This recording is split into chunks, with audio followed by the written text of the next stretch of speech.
What is going on, everybody? Hope everybody's doing well today. Thank you all so much for your patience. We were working through some technical difficulties there, but we're finally here, rocking and rolling here with our special guest here, Chuck Coates, wrestling enthusiast for sure. And as you can see, a diehard Tar Heel fan from his wearings. I'm just kidding.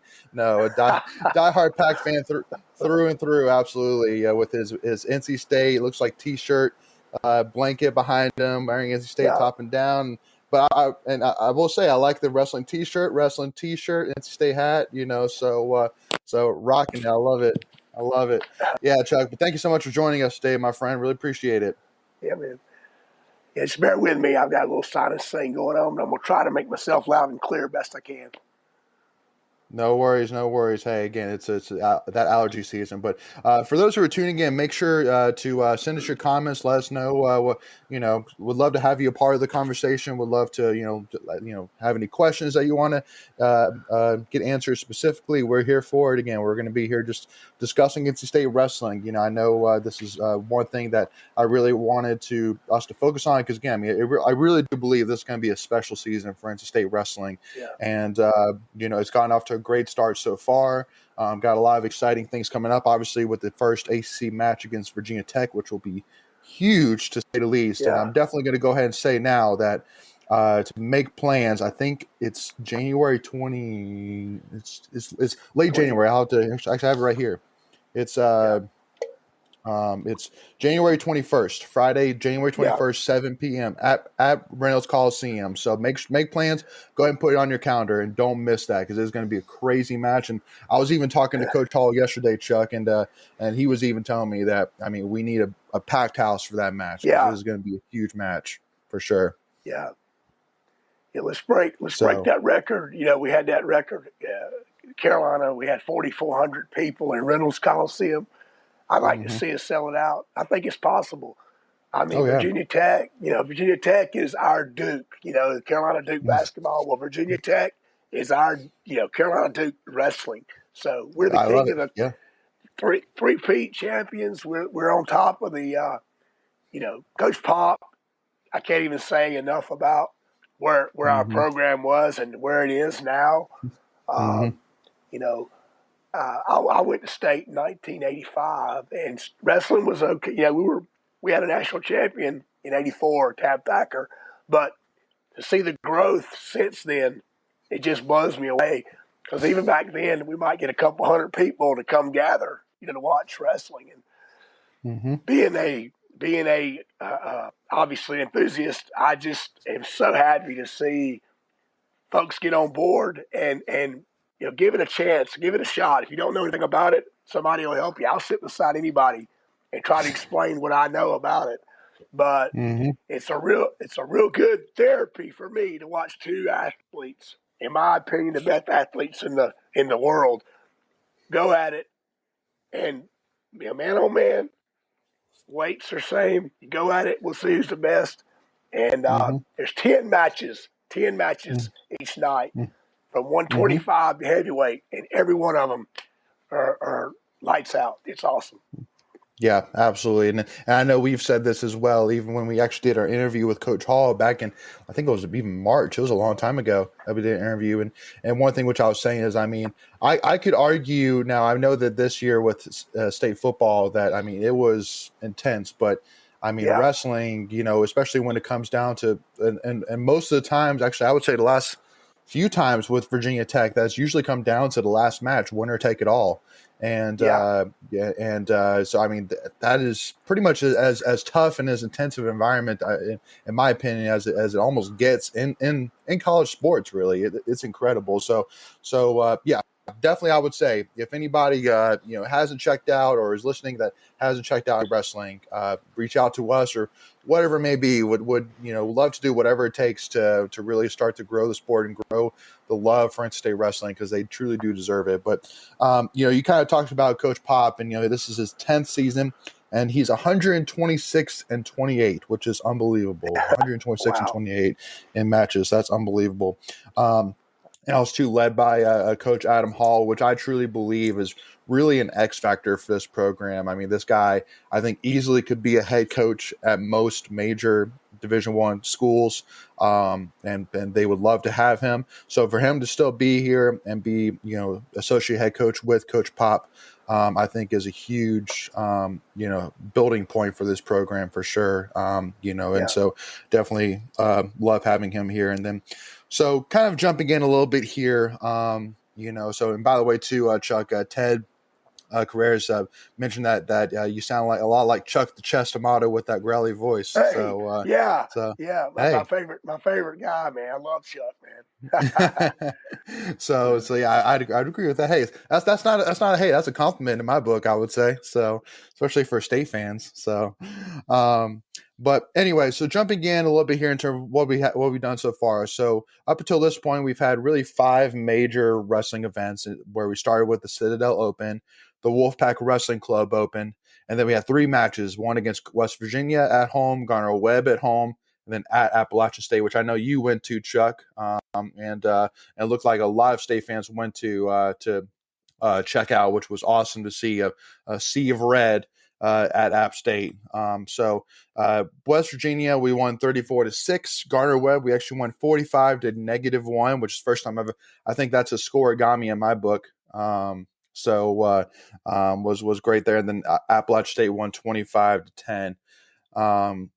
So Ted Carrera said undefeated in duels, AC heavyweight champ Chuck the Chest. Well, undefeated in duels so far this year, I think is what you mean, Ted. And if that is, then yes, that is correct. And honestly, obviously, 2 big things which are coming up, and we lost Chuck here for a second, but he'll be coming back in. But one thing which I want to go ahead and say too, for those who are tuning in, I'm sure wrestling fans, is that so on starting on Monday on the 20th, I have we're actually competing in the College Wrestling Open. So what basically is going to happen is basically, I think it's like Ohio State, Iowa, Missouri, like pretty much like I think it was like 5 or 6 top 25 teams are actually coming to compete in the Wrestling Open, and then we're actually going against 2 of them to start off with. So it seems like basically a dual playoffs of a sort. So make sure, if you haven't already, make sure to go to NC State's Twitter page and actually describes how to get it. Basically what you have to do is you have to go to I think it's rickfit.com and sign up through to Wolfpack WC. And then what you could do is you can actually buy the pay-per-view. So in order to watch it, it's basically $20 to watch it. So if you want to get the information, make sure to go to the NC State Wrestling page and go check it out on there. So Ted said, 12 teams, 2 pools of 6 divided into 3 pods of 3 each. So basically we're competing in a pod of Missouri and Binghamton. So again, that starts Monday, December 20th at 1 p.m. So make sure to go to NC State's Wrestling Twitter page to get all your information on how to check it out. So looks like we got Chuck back. If you can hear us, we'll hear from a second. Rolling in here. Anyway, so looks like Chuck's unfortunately still having some technical issues, but so kind of jumping in a little bit here. So kind of diving in a little bit into the lineup so far. So first starting off with West Virginia, where we had Jacob Camacho, 125, Kyle Ryan at 133, Ryan Jack at 141, Tariq Wilson 149, Ed Scott 157, Thomas Buller 165, and then the Hidley brothers at 165 and 174 and 184. Isaac Trumbull at 197, and then Isaac Trefon actually at 285. But for the last 2 matches, actually, we actually have seen Deontay Wilson. That's something which I'm definitely interested in getting Chuck's information about whenever he does come back on, is kind of the battle, even within NC State, of who's going to be our main heavyweight guy between Deontay Wilson and Trefon there. But one thing which I'll go ahead and say as well, again, while we're still waiting for Chuck to get in here, is I know there's been some questions about Tariq Wilson. I know he's sat out, of a couple of, I think like a couple of matches in the Wolfpack Open, whatever it may be. I know he actually didn't wrestle at Appalachian State Fields actually wrestled instead. And from talking to Coach Hall, it sounds like there's no injuries whatsoever. It sounds like just rest there. So nothing really to worry about for Tariq. And then so definitely glad to hear that for sure. And then one of the things too, which I want to say as well is Hayden actually specifically. I've actually been really impressed by him. I know that one of the things that we talked about with Mike Macchiavello when we had him on for the wrestling preview was him basically saying that that Hayden you can actually probably expect to see even a better side of Hayden because he's wrestling at his natural weight. So because I wouldn't be surprised too, honestly, if that was kind of one of the conversation pieces when Popolizio was talking to Hayden about coming back, was that Hayden wanted to compete at his natural weight. So instead of competing down to the 165 area, or 157, 165 area, he wanted to compete more at 174. So I think you've definitely seen that the combination still of speed, but even power as well with Hayden. So definitely been very impressed by him. So make sure, again, for all those who are still tuning in, and hey, Justin, thanks so much for tuning in. Always appreciate the support. But thank you all as well again for tuning in here. Again, we're just kind of doing a DIY here of and there goes my camera. So we're doing great here, but hey, we're still rock and rolling here. But in the meantime, make sure, again, if you haven't already, make sure to say hey to us. We'd love to hear your comments, any thoughts, any questions that you have here. Again, just really wanted to discuss NC State wrestling and kind of what we have coming up here. And also too, love to hear if anybody was actually at the App State match. Unfortunately I wasn't able to go. But again, it looked like a great NC State crowd there for sure. So that was awesome. So wanted to kind of dive in a little bit into kind of the piece by piece here. So kind of starting off at the 125. So far, Camacho has actually gone undefeated. I think actually getting up to number 5 in the country, going 6-0 in his matches so far. 1-0 in a ranked match, but he's been dominant. And then Kai Ryan, who's actually a redshirt freshman, actually has also gone undefeated, 6-0, and has been truly impressive so far. But I think it's going to be interesting what Pat and Coach Hall does. Because obviously we have a very experienced Jared Trombley. There's a redshirt sophomore that's still done well, 6-2 overall. Lost his one match in the duels, but again, so it'll be interesting to see what they decide. But again, it's a great problem that we have. It's a great problem that we're basically having to decide between two great wrestlers at a weight class. So again, we'll definitely see what happens there. And then obviously Ryan Jack, who's a true freshman at the 141 weight class. He's done well, again, 10-1, 3-0 in the duels, and has had actually 2 major decisions. So again, it's great to see that throughout. And I think throughout this entire lineup, you're seeing a balance of youth, but also experience, obviously with guys like Tariq Wilson, who's a graduate student. I guess you even say like kind of a COVID senior. And then you got guys like Thomas Bullard, Hayden Hiley, that are all experienced. But you got young guys like Ryan Jack, Ed Scott, Isaac Trumbull, who's basically a COVID freshman. It just really shows. And then because even one guy as well, which I'm actually trying to find him here on this screen, but James Joplin as well at the 125 is a guy that has actually gone 11-2, has competed in a lot of matches. Chuck, I see you're there. Are you able to hear us? No, I guess not yet. So anyway, so James Joplin, again, freshman, has gone 11-2 so far this season. So again, it's just really great to see that up and down the board. Really, you're not seeing really anybody that's struggling. And then, Justin wanted to give a shout out to women's basketball. He's going against UVA tomorrow. As a side note, I'll go ahead and say once and for all that I truly did not lose one bit of sleep over the women's basketball loss to Georgia. At the end of the day, unfortunately, Lisa Kunane going into foul trouble early hurt us for sure. But again, these girls are going to bounce back. That Wes Moore is going to get these girls right again, and they'll get right back on page. So won't lose one bit of sleep over it. So make sure you guys don't as well. Ted mentioned about 141. Yeah, I mean, so I know that Hunter Lewis and Ryan Jack's a COVID freshman. Hunter Lewis is a redshirt freshman. Hunter Lewis has gone 12-4. Has had two major decisions go his way. Ryan Jack's gone 10-1 on the season. So, I wouldn't necessarily say it's decided, just like I wouldn't necessarily say that Kyle Ryan and Jared Trombley is decided. I know that Orion started against West Virginia and Gardner Webb, but then App State Trombley actually went in. So again, it's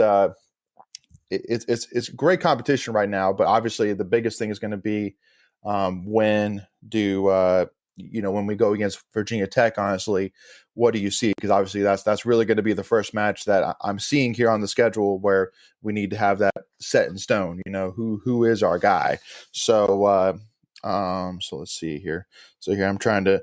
Sorry guys, I'm trying to make sure Chuck can get in here with us because I'd love to hear his thoughts.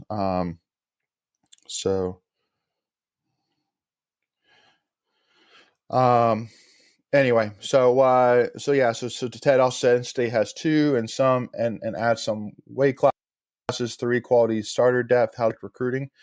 I mean, I would say that basically it's the same issue that you would see with like a Penn State or an Iowa, where they consistently every single year are competing in the top 5.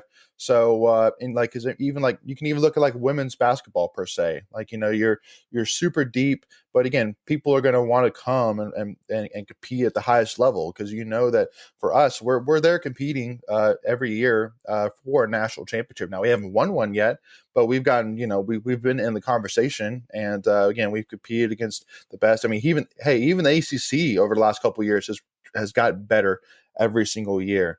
Virginia Tech's obviously and us are usually our top dogs, but even Carolina's in the top 25. Duke consistently has wrestlers competing for national championships on the individual level. Pitt's gotten better and better each year. Virginia has gotten better and better. So again, AC overall has gotten better, which is great. Again, just really gives some great opportunities for wrestlers that want to come in and compete. So again, I wouldn't necessarily say that it hurts recruiting in terms of that people will look at us and say oh, we're really deep at this weight class, so we don't really need them. No, because then they I think that Coach Hall and even wrestlers in general, they're huge competitors. So I don't think they're really scared of competition. I don't think they are necessarily people that want to go to a school and be guaranteed the starting position. So, I think that, again, especially working with guys like Coach Hall, but even coming here and you have wrestlers like Michael Machiavello, Tommy Gant, the Gwiz that come to NC State on a repetitive basis. So you're going to learn from guys that are not only coaches, but guys who have won national championships like Mock, like the Gwiz. So again, it's still an up and coming program. I mean, again, I really feel like that. Again, we haven't really hit our stride until like the last 4 or 5 years. So we're still we're still rocking and rolling here, but again, so I wouldn't necessarily say that it really hurts recruiting and more helps for sure. He also said, do we see after Tariq graduates some combination of Orion, Trombley, Jack, or Guiz slide up? Possibly, for sure. I mean, I'm kind of taking a look here. So definitely I see, somebody like a Ryan Jack jumping in there, but even Matt Fields, Hunter Lewis, those are two guys that I know that Machiavello was saying during our preview that he was very impressed with. So again, let's put it this way: Popolizio and Adam Hall aren't going to bring anybody on that they don't believe has a true shot of competing and starting in a weight class. So again, I just can't say enough really how an amazing of a job Coach Hall and Popolizio have done, and really building up this team year after year, honestly, of national competition possibilities. I mean, Camacho is a guy that easily can compete for a national title. Obviously, I even called it yesterday to Coach Hall, saying that I think that Trent Hiley and Hayden Hiley are going to be the first brothers that to win a national title during the same year. I truly think that's a possibility. I mean, Trent is has been dominant, and Hayden again is still doing his thing. Um, and so again, I'm surprised about one bit. And even Isaac Trumbull, I mean, he's gone 8-0, has been super impressive. He was impressive last year, had a couple of pins, and but made some freshman mistakes, so which I think that he's learned from, has done better. Um, so yeah, I mean, again, I'm optimistic for sure. Again, still about the season. So here we're gonna check in with Chuck here, see if you can hear us. Chuck, can you hear us at all? Nope, not yet. All right, well, we'll check back in with Chuck here in a second. But in the meantime, but the one weight class too, which I'm actually the most interested in, is Owen Trefon, the redshirt freshman, and Deontay Wilson. That weight class is honestly the most interesting to me because, again, I mean, I think that Deontay, and one thing which we said during the preview with Machiavello is I think with Deontay, he's the definition of consistent. He's a guy that will consistently beat who you expect him to beat, and then but isn't necessarily the most aggressive wrestler. Now, I think this season, I think even Machiavello too even challenged him, saying, I want you to be more aggressive. Go be more aggressive. Go after. Go after the leg. Go for falls. Be a little bit more aggressive here. But because I mean, even a guy like Owen Trefon, he's been impressive. Has shown signs of life. So, and again, I think it's great to see that we have some competition at the heavyweight. Because I think honestly, even thinking back to the Gwiz, I mean, it was pretty dominant that we had one guy that typically started for us, but to have two guys that could compete week in and week out at the heavyweight level is a great thing to have. Again, and again, if you're not really understanding, basically it's a little redundant, hearing that we're so competitive, and deep at every single weight class. So it's a great thing to see. So here we're gonna check in with Chuck here in a little bit, but anyway, make sure again if you guys have any questions or thoughts, whatever it may be, love to hear from y'all. And yeah, so let's see here. So in the meantime, so Ted also said that yes, if NC State ever establishes a recruiting footprint west of the Mississippi, look the heck out. And yeah, so again, and we actually kind of talked a little bit about this with Coach Hall, and really, it's great to see that that really we're all over. I know that guys like the Hiley brothers are from Northeast, if I'm not mistaken, and so is Trumbull as well. So, it seems like we definitely have a footprint up in the Northeast, but even locally as well. You look at like high schools, like Cary High School, that's pretty dominant year after year and has a great high school wrestling program. Again, it's the possibilities are endless for sure. Definitely excited about the future for sure for NC State wrestling, but especially again even for this year. But I truly do believe again. I mean, Popolizio, he's still only in his 40s, if I'm not mistaken. He's a very young coach, and so I mean he's going to be here for quite some time, and so and that's why I kind of give a huge hats off to Debbie Yao, because I think that she did a great job of not only hiring coaches that have a lot of optimism to them, but also to have are young, are people that, that can be here for 20, at least 20 years if they want to.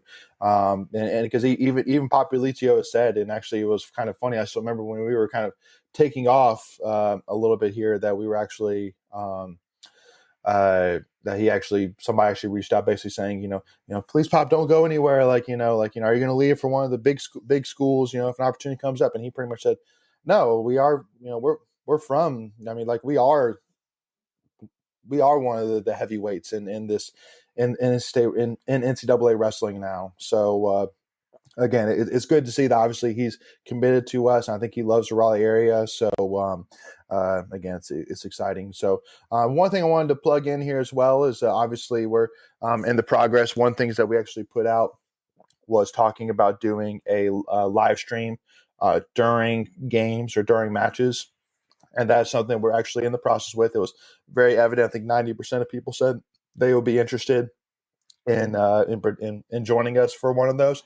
So what we're going to do is we're basically going to do kind of set up as like a watch party.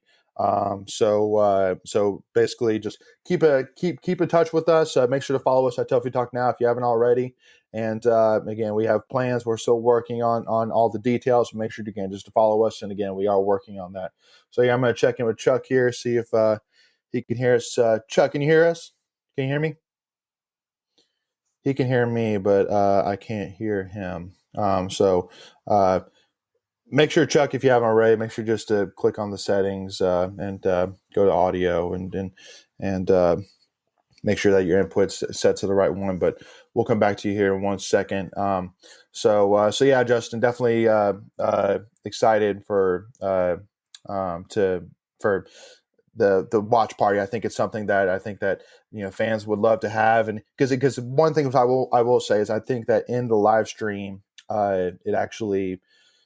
Or in the question that I promoted, basically saying would people enjoy watching the game with us, and so unfortunately we can't actually have the game on our live stream because of I think it's DMCA rights or basically copyright laws. So basically what we're going to do is whoever's on from the Tuffy Talk side and possibly a guest as well will basically be watching it separately together, and then that way you guys can watch on your own as well, but have us pulled up in the meantime, and then basically you guys can see our reactions, hear our reactions. You guys can react along with us, send us any comments or thoughts or questions during the game, whatever it is. And again, and also too, because one of the ideas I love about it as well is the possibility basically after the games, basically putting together almost like a highlight reel of like the best reactions. So definitely excited about that. So here, let's check in on Chuck now, see if you can hear us, Chuck. All right, we got you. Any What's better? up, Chuck? Man, I am so sorry. My phone battery died on my phone, which I don't know why, but my Yeah. wife came to the rescue. I'm using her thing from work, so Oh, I apologize for the past 20 minutes, but I'm no back, worries. hopefully for No good. worries. No, perfect, awesome. Glad to have you back. Yeah, no, it's again. I mean, there's no doubt that I definitely I'm a huge wrestling fan and have knowledge, but I'm not overly knowledgeable. So, which why I was glad to have you back on, Chuck, so you can kind of help me out here a little bit and kind of fill in a little bit of the holes. So yeah, so we were. I was kind of diving into kind of talking about the depth at the weight classes, and because Yeah, obviously, like you see, like for example, at 133, you got Kyle Ryan and Jarrett Trombley, both at the 133 yeah. weight class that have both seen action this year. Jarrett Trombley is the guy that's the most experienced, but Kyle Ryan is somebody that I think has been very impressive to the coaching staff so far. So, but I mean, so first of all, at that weight class, do you see them making a decision, or do you see them as maybe splitting time from match to match? Right now, I think they're splitting time. I think I may have missed this, but I think Tariq wanted to take take App State off, Mm-hmm. which I was looking forward to seeing that. That kid is number 7 in the country for App Mm-hmm. State, and he ended up wrestling Matt Fields, which Matt's an excellent wrestler. But Mm-hmm. yeah, that's all I've heard. Tariq's not injured. I just think he took Yeah. the night off, and Yeah. super seniors say they've earned that right. So Mm-hmm. uh, when they come back, to me, that's just an added bonus for us wrestling fans because they didn't have to. And all but one came back from last year. Yep. So we're getting an extra treat as wrestling. It's kind of like overtime in football. You get extra football. But Sure. as wrestlers, when they come back and being the season is, fairly short for wrestling, which is obviously, it's not like basketball where you play every 3 or 4 days. Any chance you get to see these guys perform has been, I mean, it speaks for itself. Look at their every ranking you look at, we've got somebody ranked. Mm-hmm. The veterans are ranked in the top 20, top 25. The Yep. new kids coming in, they're gonna. Yeah, it's a learning process. I mean, when Hayden got here, Hayden was a rare. It's one of those things. He came in with his guns blazing, but most everybody has to, learn as you go, and as you get older, as you get more mature, as you learn the college level of wrestling, you you improve. If you look at everybody's record when they first get to college, they've got some losses most of the time, but by the time they get to the big stage and when they make it to All American status, you can look how much in 4 years how much they've learned Mm-hmm. going from high school to college. Because you know this, you can be all everything in high school. You can be multiple state champion, this and that. But when you get to college, it's a whole different level. I mean, the playing field's pretty much even. And Mm-hmm. so, and I don't know if you talked about our recruiting class for 2022. Mm-hmm. Have you talked about that yet?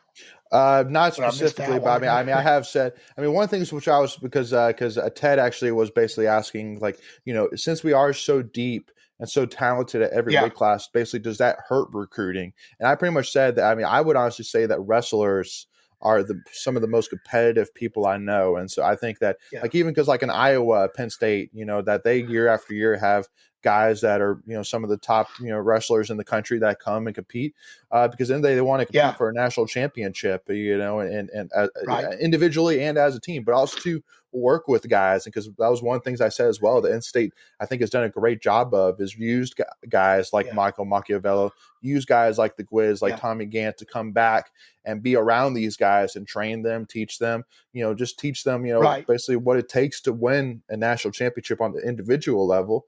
And that'll help, Yeah. eventually as a team to win a national championship. So that was the one thing which I did say about the recruiting Well, from the recruiting side. well, I pointed at Virginia Tech this past February in Mm-hmm. Blacksburg. I was there, and I really become fairly good friends with the Hadley's parents, and we sat with them and picked their brain.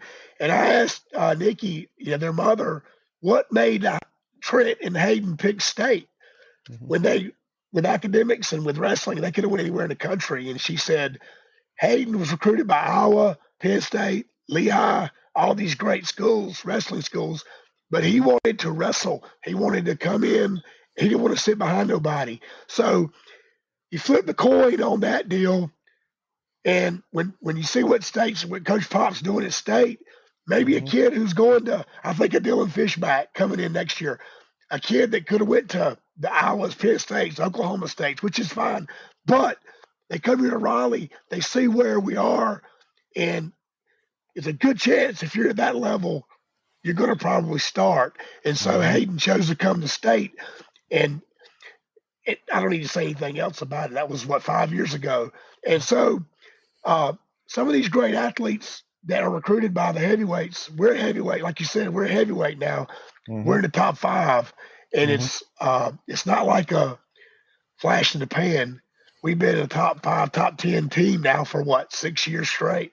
Yeah, And uh, it's, we're for real. It's not, this is, it's not a I've fluke. always said, whatever Coach Pop wants, I'd give it to him because we need to keep him happy. I hope he likes it here. I really, Yeah. uh, I just think he needs to be, he deserves the respect and the, uh, everything else that comes with the Kyle Sanders and the John Smiths. I mean, I think he's that good. And I think eventually, hopefully, many years from now, when he retires, that he's still wearing the red and white because we really, really love having him here. Mm-hmm. Oh yeah, no. Again, I mean, there's no doubt, and because I know that, especially with Boo, there's been a lot of talks of basically them focusing a lot on men's basketball and football, and I know one of the reasons why we created Tuffy Talk, and like there's a couple of reasons why, but one of them is really to share light into sports beyond just men's basketball and football, which obviously are the two heavyweights, and for most athletic programs. Because again, there's really so much here in NC State to be excited about. Because the one thing which I would argue of why I believe it's better to have a great athletic program than necessarily to have a great football team or a great men's basketball team is that every single day when you wake up, for the most part, besides, maybe like a month or so in the summer where there's just a dead period, nothing going on. But as long as there's college sports going on, there's some team out there for NC State that is competing in the ACC, is competing nationally, and is competing at the top of its field. And it's really a thing I love. Again, right now we're excited about wrestling. We're excited about, hey, gymnastics is preseason number 21 in the country. And then you got, women's basketball obviously is doing their thing. So again, there's really so many. And again, you still got football. You're still talking about football, for the rest of the season and next season. So I love this feeling right now. Basically, men's basketball struggled last night, which is unfortunate. But one of the things I said right after is, again, I truly believe as a State fan that the saying of "it's a great day to be NC State fan" applies every single day, because there's always something good going on, and I would still say with men's basketball, I know it was unfortunate last night that, we struggled, didn't look well at all last night, no doubt about it.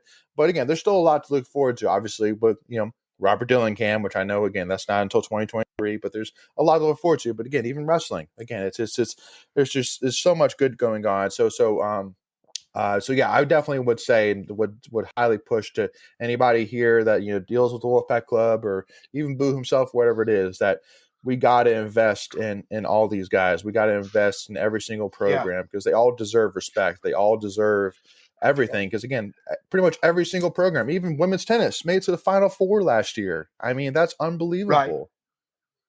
Yeah, it's part of being Wolfpack through and through. Our friends down the road here, a lot of them are one sport fans, and Wolfpack Nation is not like that. No. We show out. We had over 2,000 people show up to greet the baseball team when they came back from their national World Series championship. But that's just what Wolfpack Nation's all about. And to see that Coliseum full on the 21st of January would be, just think about it. Well, like I said, I made a tweet about, if you haven't experienced it, if just give it a chance, give it a try, and I don't think you'll be disappointed, because state wrestling is on its way. It's already there. It's just, up there. It's just we're still growing and climbing. I saw where Iowa, and everybody knows Iowa, the history. Iowa wrestling, they had 11,000 advanced season ticket sales. That's pretty awesome. I think we are there. I think eventually, I really believe this, Reynolds ain't going to be big enough. I really believe that. If we keep doing what we're doing, keep supporting Coach Pop and the staff, Coach Hall, Coach Jack, all the guys that are putting all this work and effort into recruiting these kids, I really do. I believe NC State wrestling will be year in, year out. I'd love to be known as a wrestling school. Because I personally, for me, I've been around it most of my life, and so I'm a little bit biased. But the work and the effort these kids put in, the training, cutting weight, and all that comes with it. There's no off season. There's no off season. It's you against your opponent. You've got to go out there. Basically, you got a kid your weight. He comes in. We have wrestle offs, and we've been doing them lately at the football games early on. This year we did it before the Clemson game, I think. And it's you against him. It's really an easy decision. Who wins? They get to start. It ain't like football where you say, well, I'm going to evaluate this situation and see what happens. Yeah. It's on the mat. Go out there and win. If you want to wrestle, go out there and beat your opponent, whether it's in practice or whether it's in front of 5,000 people. And so it's just the way it is. That's the unique opportunities about what wrestling provides and what it gives. It's just no other. You can't go to the restroom and you can't go buy a drink, because next thing you know, you missed a pinfall or you missed some kind of move that you hadn't. It's just. I left last year. We were wrestling Princeton. I literally went to the restroom, and before I got back, Jared Trombley had pinned his opponent. I told my wife, "So what happened?" She goes, he picked him up, slammed him, and pinned him. I missed it. I mean, that's how exciting it is. You can't blink because it's a sport like no other. It is. You're not wrong. Now, the one thing which I will say, I fully respect, for sure having, eventually calling this maybe a wrestling school, but I think Justin Cook, being a diehard baseball fan would say maybe being a Yeah. baseball school, but again, Hey, I'm fine with that. It's a beautiful thing that we have that freedom to talk about so many sports and Yeah. again and support so many of them. So that's for sure. But the one thing which I did want to talk about for sure, because this is actually one specific wrestler that I wanted to kind of discuss with you on, and that's Thomas Bullard. And specifically, because I mean, this is a guy that I truly do believe, because his brother Daniel Bullard, he won the AC title last year, was All American, and he decided to go out on top, which I completely respect and understand. And so Thomas though came back, I think, with the mission of matching his brother, of getting an AC title under his belt as a graduate, and obviously started off the year well. I mean, won 4 straight matches in a row.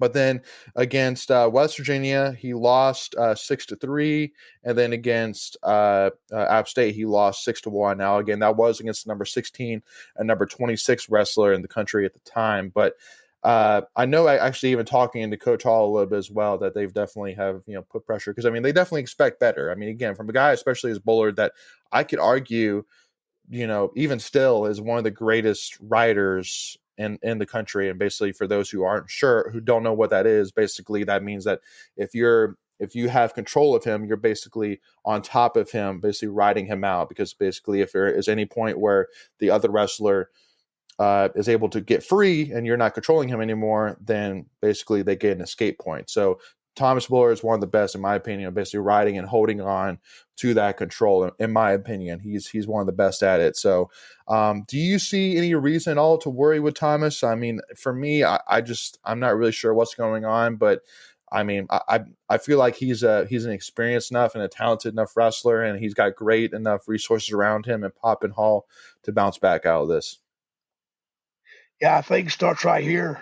Yeah, it starts right here. mm-hmm. We've already seen what he can do, and I think every wrestler goes through that. You actually get, I don't know, it's a mental thing, and you get out there and you've got to just refocus, and you got to get out there and practice and pre-match and everything you do to prepare yourself. He's got to just look at himself and say, "Hey, I can do this." And he's got to believe. But I think 90% of it's right here, because Thomas has proven what he can do, what he can be. Mm-hmm. Like you said, Absolutely. he's one of the best wrestlers I've ever seen that works the top. I mean, how many matches has there been where a kid from the other team will pick neutral because he knows if he tries to get that escape point, mm-hmm. Thomas, it's not easy. It's not easy. So they'll pick neutral, not worth and it. they try to get the takedown. Yeah, I've seen it happen many times. Those Bullards are something else, and it's the way they wrap those legs in. They get control, and they make you work for it. Yeah. It's not easy, but I do believe it's a mental thing.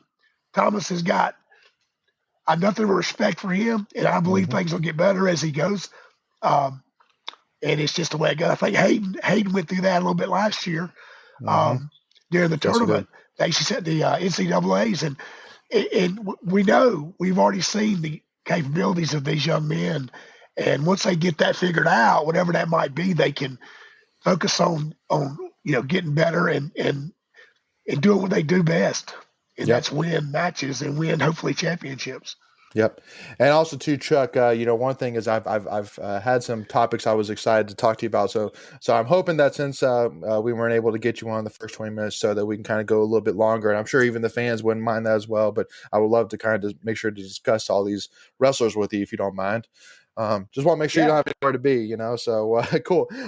So you mentioned Hayden. So one thing which I wanted to discuss about Hayden, and I think we talked about this during the wrestling preview with Machiavello as well, is, with Hayden, it's a frustrating thing for me, because in my opinion, I mean, again, he's a 4-time ACC champion. He could be one of the first, again, I'd have to go back and check, but I'm sure if there hasn't been maybe more than one.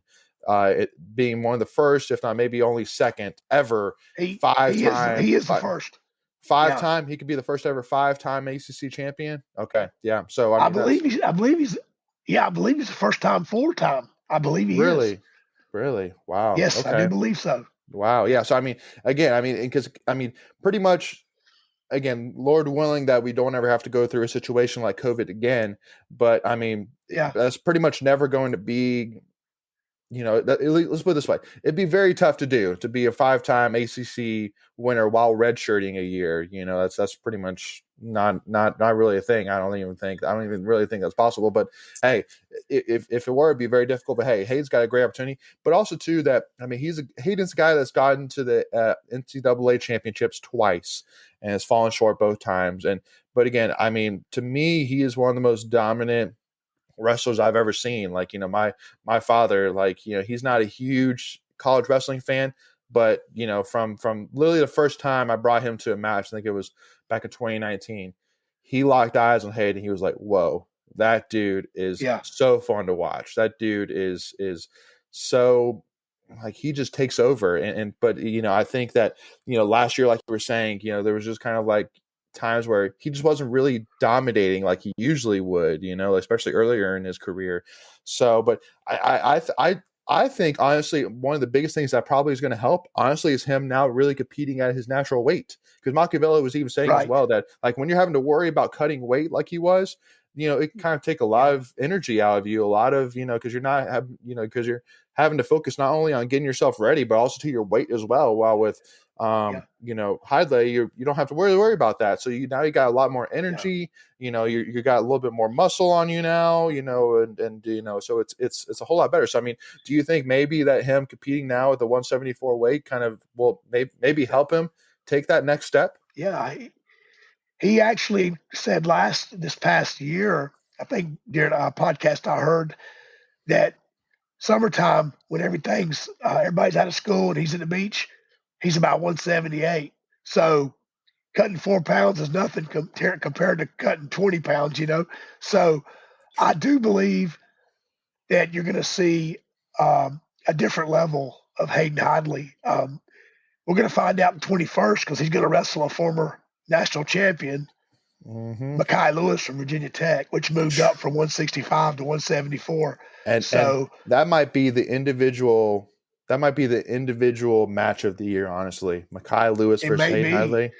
That's unbelievable. yeah. And Mekhi had an injury last year that kept him. Actually, I think, yeah, he got injured in the ACC tournament, which he had to withdraw. But he has come back with a vengeance. I watched him against Missouri, and he was pretty impressive. So that's going to be a challenge. But there's never been a challenge the Hadley boys can't. They're never afraid to accept the Yeah, biggest and baddest and best. And so, which yeah, that right there will be worth the price of admission, not including the rest of the amazing matches that night. yeah.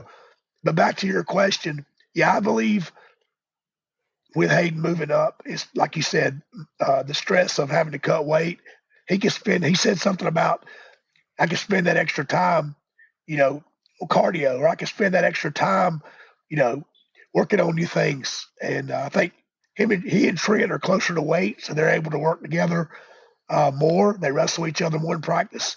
They're Mm-hmm. able to, being a few pounds difference. It makes a big deal. It's a big deal when you're trying to accomplish something. If you're throwing around a guy that's 20 pounds lighter than you, it's not quite as you might not get, you get to the match and the guy's your weight and it's not going to work. But him being closer to Trent's weight, they're able to train together, work out together, and wrestle together, which Mm-hmm. will make him even better because I don't let me get started on Trent Hadley. He's at a different level. He is like, I, he is so focused and so Mm-hmm. ready. And Yep. Yep. uh, who was it you said? They said they saw Hayden Hadley and they thought, wow. Well, that's how My I my felt about father. Trent this year. My father. Yeah. Yeah. Um, was that West Virginia where he about snapped the guy's head off? That headlock takeover? Probably. Well, now And he pinned? Yeah. now one moment which was super impressive that I remember is it was at Duke. um, 4 years ago. I think it was his freshman year, and it was impressive on Hayden's side, but it was also impressive on the Duke side. Basically, what happened is I think it was like a minute and a half into the first period, and Hayden got a I can't remember if it was a cradle on him, but basically had his arm wrapped around his neck. So basically, the guy's head was basically here, and he had him like pinned on the ground, and literally Duke guy was just pushing to keep his shoulder blades off the mat, and literally he got out of it, and it was the most impressive thing I've seen, because first of all, I mean, for Hayden's side, I was like, wow, like, it was amazing to how he got him there, to that position. But also too, it was impressive for the Duke side to find his way out of that. Cause I mean, I can't even imagine like the guy just squeezing your neck like no other and putting his full weight on you. And you're just like stretching, keeping your shoulder blades out of it for over, like, I think it was like close to a minute. It was crazy. It was the most craziest thing I've ever seen. So that was the moment that stands out to me. Usually in wrestling, people that aren't really familiar, a lot of you people listening know that wrestling is so much more than just two guys out there wrestling. They don't understand. Some folks don't understand the physical fitness and the agility these kids have, because you get to that third period and you've been going hard, your legs get tired. You can see some guys start to, especially if it goes in overtime. I mean, it's like who's in the best shape? Who's in the best shape? That's who's going to win this thing. And sometimes it's not necessarily the best wrestler. You've got to be in shape, and you've got to bust it every day to be the best. And that's conditioning is so important. And if it's just amazing, and I'll keep saying it over and over. It's amazing the caliber athlete that we have here at state and all across wrestling is just like no other. It is. Not, I don't want to discount any other sport. They're all great athletes, but wrestling is on a different level. And these kids are just amazing. And I love watching it. I love being there. Being there is so much better than watching it on a live stream, which is good. But I was at the App State duel, and they were passionate, they were wild, and they even were a little bit obnoxious. But that makes the sport. It does. Wall to wall. They had 2,000 people. They reported 2,000 people there, and 500 of them were red. So I love it. We travel well. We love our pack. And we're heading down to Florida today. They're actually leaving. They're on the way to Florida, Niceville, Florida, for the college wrestling duels. So that'll be Monday and Tuesday. And we wrestle Binghamton and Missouri, which is number 10 in the country. And then we possibly wrestle Iowa on Tuesday. So that'd be huge. I would consider getting that if you can. It's on Rockfin live stream. $10, man. Best $10 you'll spend. So we're not afraid to jump on the big boys, and we're doing it. Absolutely. But so make sure so everything that Chuck was talking about, make sure to go to the NC State Wrestling Twitter page, and you sign up for Rockfin, which again is like $9.99 a month, but you can cancel it anytime, and then you have to pay $10 for the pay-per-view. So basically it's $19.99 in total to watch it. But again, you can hold on to it. And one thing to keep in mind as well is is that actually if you go to the Twitter page, you'll actually sign up through the Wolfpack WC Wrestling Club page, and so basically, if I'm not mistaken, they get a cut of the sales. So it's going to a great cause as well. So just keep that in mind, and go check them out. Huge matches coming up, so make sure to go check that out. But obviously with Hayden, he's had a great start so far, winning by technical fall 19-3 against West Virginia, and then winning 14-4 by major decision against App State. And then Trent started off actually won by pinfall only 22 seconds into the match against West Virginia, and then Garner Webb won 21-5 by technical fall, and then App State 12-4 in a major decision. So again, I mean, and I told the viewers this earlier, and I'll tell you this again too, Chuck, as well. But I pretty much made my wager with Coach Hall, saying that I believe that the Hayden brothers will be the first, probably one of the first brothers to win a national championship the same year. I truly believe that they're both going to achieve that during the same year, which would be unbelievable because they're both their first national championships in the individual level. But one guy that Ted actually brought up that I actually wanted to kind of discuss about was Nick Reenan. And this is a guy that's a graduate student that has, I mean, wrestled for NC State for quite some time. He's competed at the in the AC titles for us. He's been All-American. And I mean, he's done well. Again, he competed in the Wolfpack Wrestling Open and actually won first place in the 184 weight class, going 5-0, and actually beating number 17 Caleb Hopkins from Campbell 10-3 actually. So has been impressive, but obviously, fortunately slash unfortunately, we got two really great studs in Trent Hidlay and Isaac Trumbull as well. That, I mean, I think from Coach Hall and Pat's perspective, it's tough to keep them both off of the mat because they are really just dominant. I mean, they truly will probably leave NC State with a national championship individually under their belts, in my opinion. So, I mean, do you see Nick getting into the conversation at all for the, maybe be competing with Isaac for the 197 weight class? Well, in my honest opinion, I think when Nick injured his knee 2 years ago, his leg, I don't know if he ever recovered fully. He still wears a leg brace and such, but it actually that was in 2019, I believe, and he's been dealing with that issue. I asked him in the wrestle offs. I said, "How's that knee?" He said, "We're getting ready to find out." So, and it held up well, but I think it was more than just scrape on the arm, if you will. I think it actually affected him. And as far as him competing, I don't know. Isaac's looking pretty good, and He is. he came he came in, not one of those that came in with his guns blazing, like I said earlier. And Yes, he did. I think Nick will get some time. I think you'll see some time. I think it'll be, we've got we don't have any given opponents. Everybody's from here on out is going to be solid. Maybe not disrespecting Duke, but I don't know what their 197 looks like, or Virginia's. So you got so it looks like so basically So it looks like we got the wrestling duels on Monday/Tuesday, and then we have the Southern Scuffle, which is on New Year's Day and January 2nd, which is in Chattanooga, Tennessee. And then we have Ryder. It looks like we're going against Ryder and Princeton. We're doing kind of like a little New Jersey round a little bit, competing against Ryder and Princeton, and then we come back to compete against Virginia Tech. So Princeton is a solid program, and so is Ryder as well. I mean, both solid wrestling programs that we've competed against before, but I don't necessarily see them as being contenders of necessarily beating us from the team level, but they definitely could have some guys individually that could compete against us as well. So that's my initial thoughts. So But yeah, no, definitely will be interesting to see and kind of what happens. But again, I mean, Isaac Trumbull, he's been just so dominant. 8-0 so far in matches this season.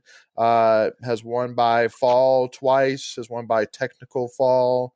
Looks like twice as well. Major decision 4 times. So. I mean, so like there was really only been one time this season where he did not win by at least a major decision. So it's going to be tough to keep him off. And again, you're not going to keep Trent Hidlay off the mat either. So,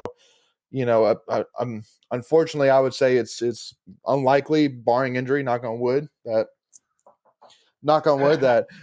we would need him to jump in. But I mean, it's kind of like with like I would say this year with football, that I mean that like God forbid if Leary had gone down, knock on wood, that we got a guy like Ben Finley that we feel very confident that could jump in there. It's not like that we're like, if Leary goes down, it's like, oh my gosh, like it's over. Like again, we got a great guy in Ben Finley that we were very excited about. So hey, worst comes to worst, knock on wood. Again, I already did that. If it does happen, got a great wrestler like Nick Ryan that is talented and experienced that could easily jump in there and compete at the AC and national level.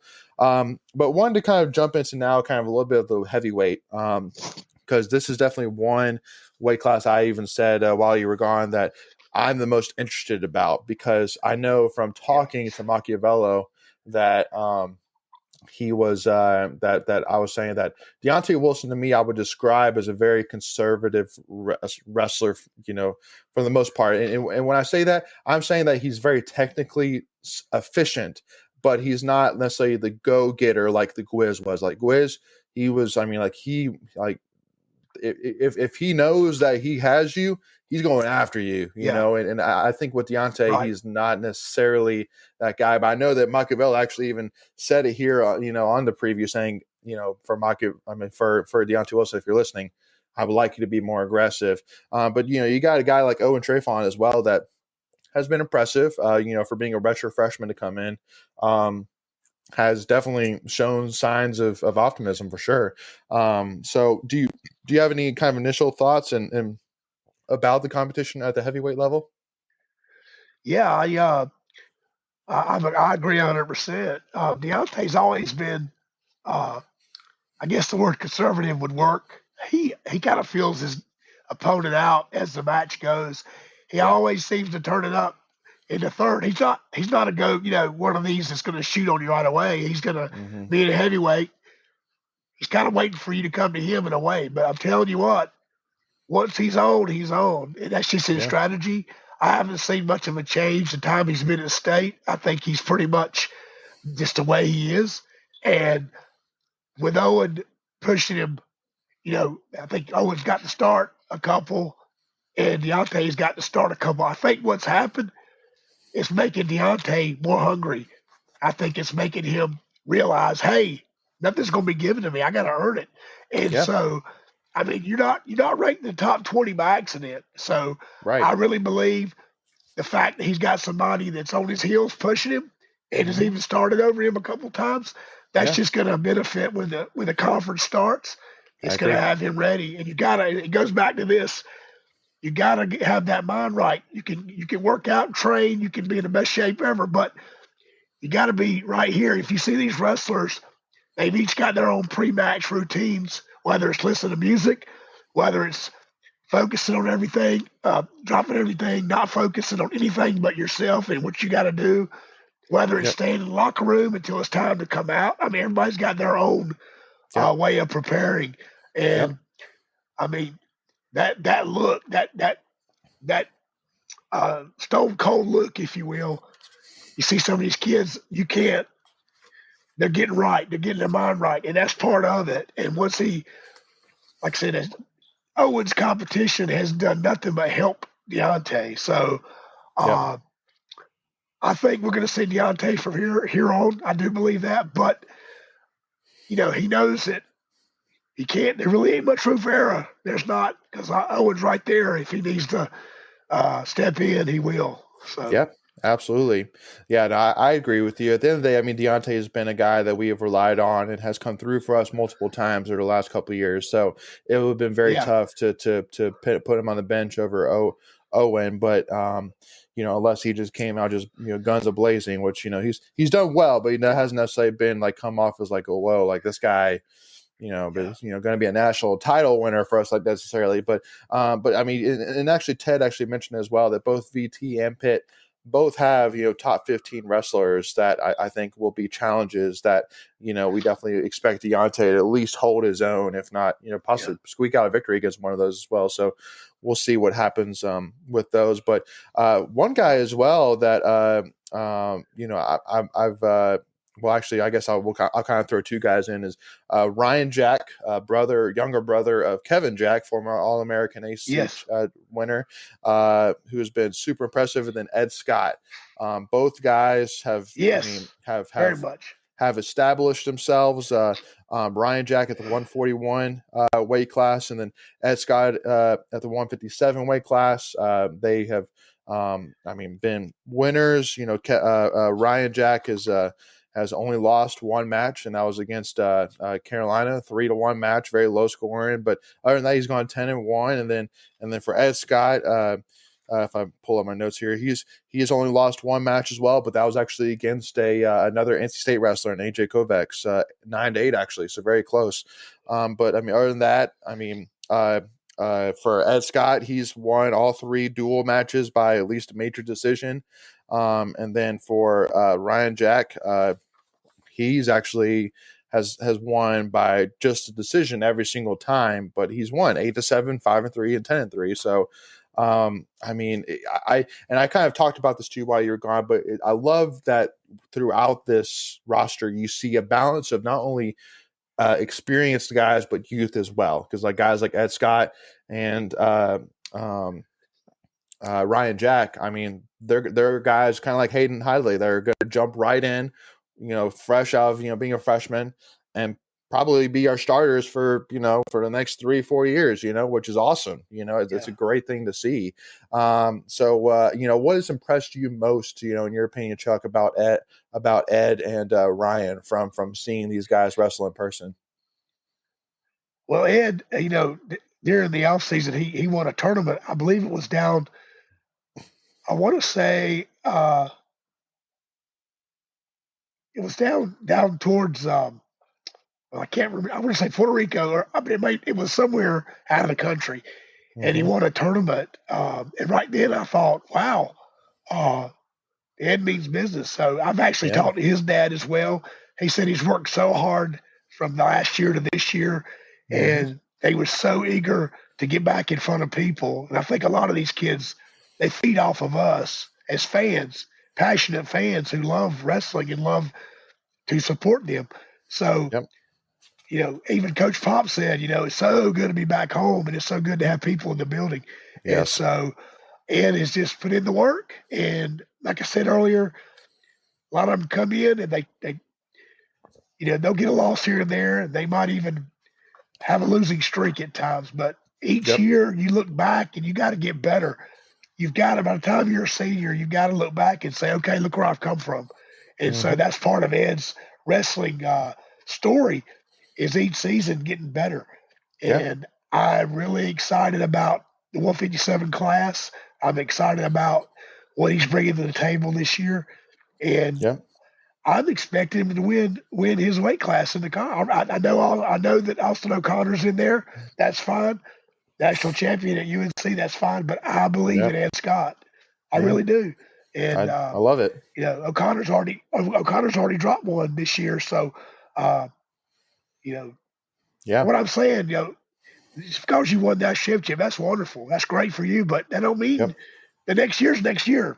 And I just look for big things out of Ed and Ryan as well. And Ryan's got Kevin on the coaching staff, so I've got a little brother, and I'm sure, even though Kevin's graduated, I know that he's wanting to impress his brother. That's a lot, seeing your brother over there, somebody you wrestled and fought with all those years at home.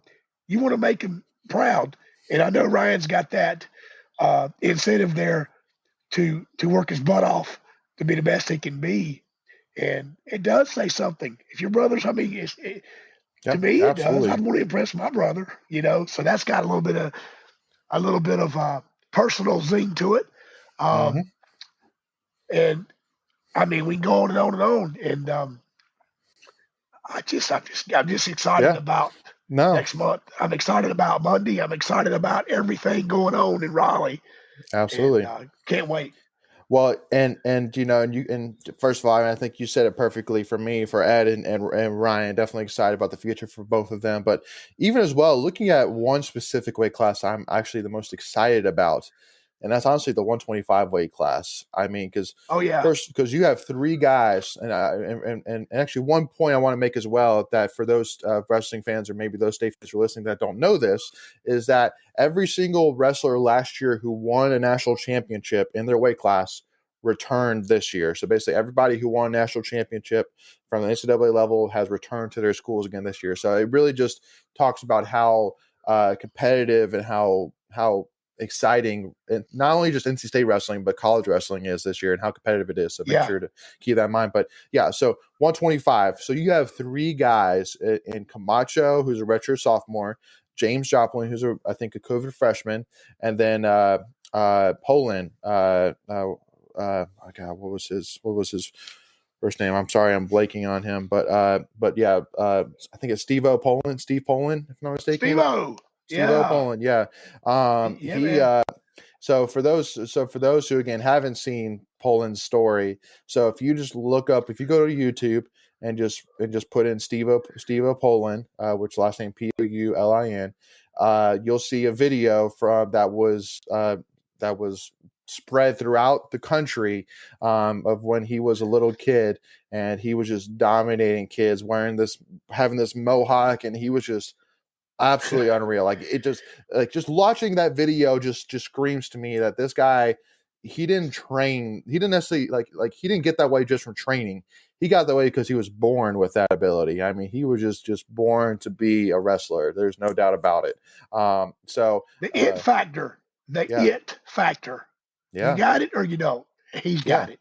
He's got it. Again, I mean, it's because again, I mean, so you got three guys that are underclassmen that, and all of them could easily go to pretty much any single school and start at the 125 weight class easily. Like, not even a question in my mind about it. And you got three of them competing, for the 125. So, and because I mean, again, for those who don't know, 125, in my opinion, is one of the most exciting matches to watch because it's the lightest, so they're the quickest, they're the fastest. It's exciting to watch, and that's another one as well. That I think that it's not necessarily a really tough decision because at the end of the day, Camacho is your most experienced guy. He's 6-0 on the season, so he's going to be the starter. There's no questions about it. But I mean, if Camacho, he let's put it this way, Camacho, he's got to keep his game up, because then there are two guys right behind him that could easily jump in for 125 and win AC title this year. I truly do believe that if there's a way to have three people win an AC championship in one class, all three of them could be the winners. Simple as that.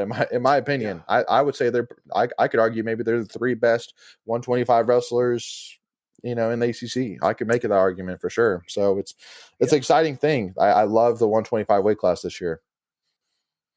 Yeah, you're right. Yeah. And it's just part of what coaches bring it in. I mean, the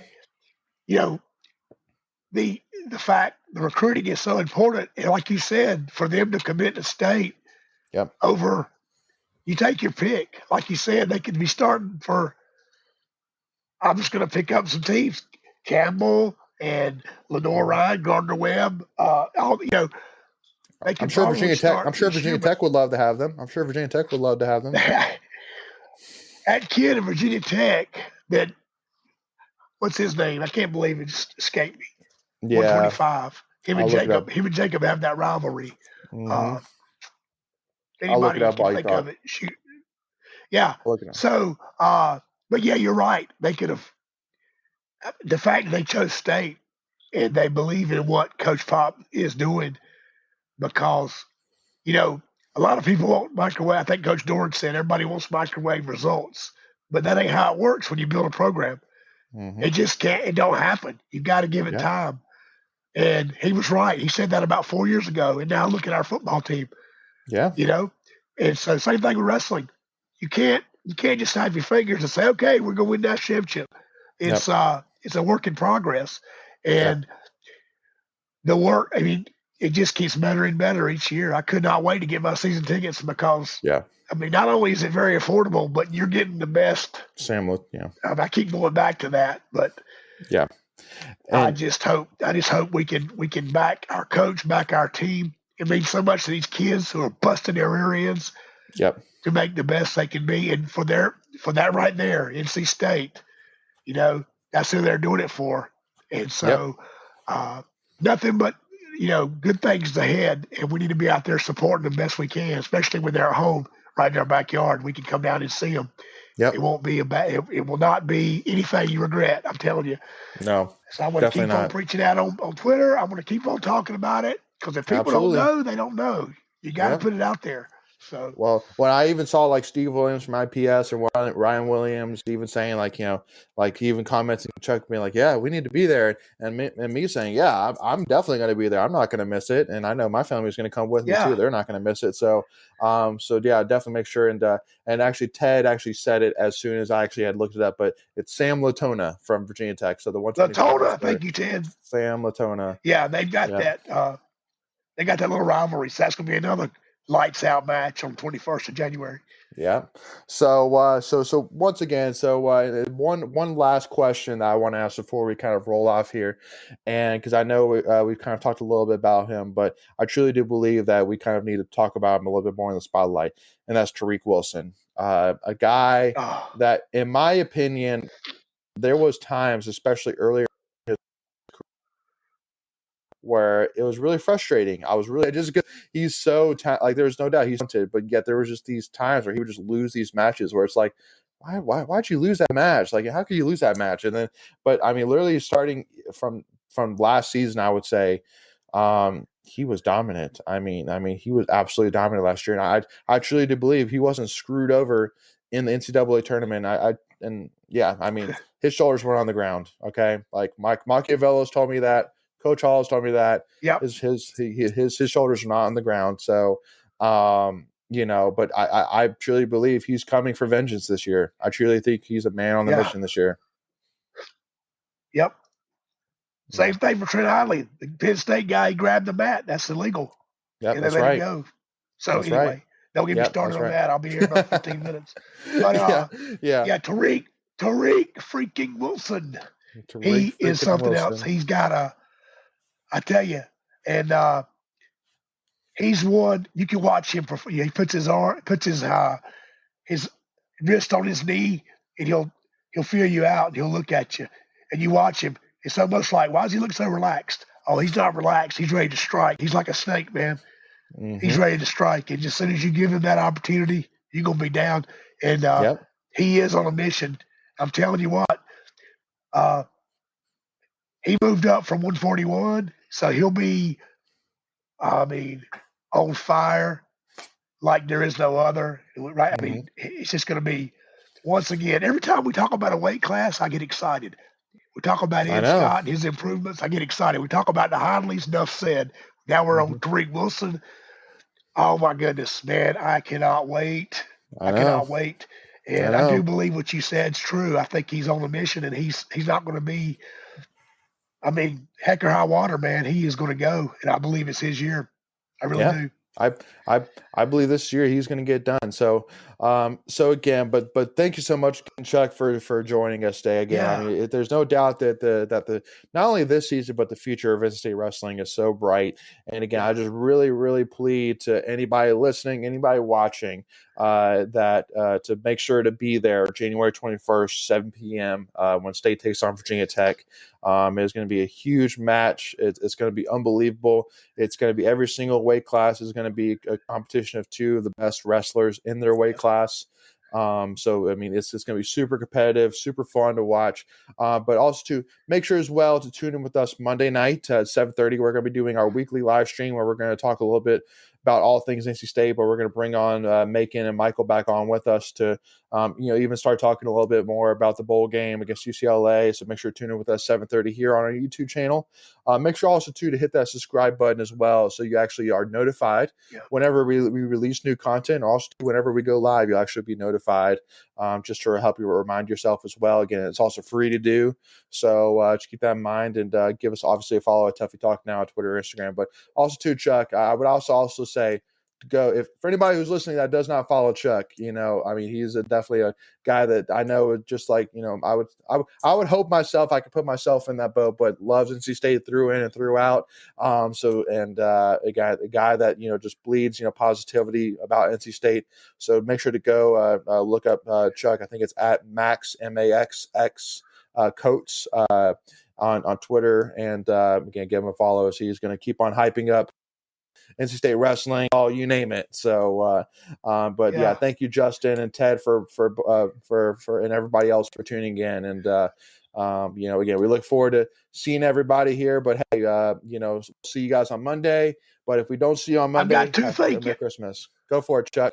I've got two quick thank yous. I want to thank, number one, thank you for everybody bearing with me on my technical issues. My wife came to the rescue. We got through it. Thanks for hanging out with us an extra 20 minutes. And number two, thank you for doing what you do for NC State. I appreciate the effort. We've talked on a couple of occasions, baseball setting, basketball setting, but thank you for doing what you do and keeping our name out there and just the fact that this is a great thing you're doing, and I'm proud to be a part of it. Hey, I appreciate it. Thank you so much for those kind words. Really do appreciate it. And yeah, again, hey, we always say every single day is a great day to be an NC State fan, and that's forever going to be That's it. be the case. So, but also too, Win or for those lose, do or listening, die. and also for those listening as well that haven't checked out our interview with Debbie Al, go check that out right now. It is a must watch. You want to watch every single minute of it. Okay, so but thank you all so much again for tuning in. Again, if we don't see you on Monday, have a Merry Christmas and Happy Holidays, and as always,